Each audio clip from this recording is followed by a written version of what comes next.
आत्मसात करत आहे. तिथलं ऊन, पाऊस, वारा, वादळ या सुद्धा गोष्टी ती आपल्या सोबत आत्मसात करत आहे. ते जे आहे तिच्या सोबती तिचा पार्टनर हा जो तिला कायम सगळ्या परिस्थितीमध्ये सुख असो दुःख असो या सगळ्या परिस्थितीमध्ये तिला साथ देणार आहे.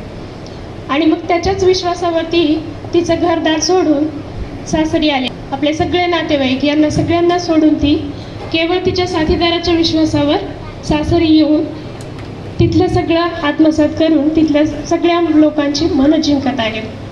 असंच एका साथीदाराचं पुढचं गाणं बघूयात.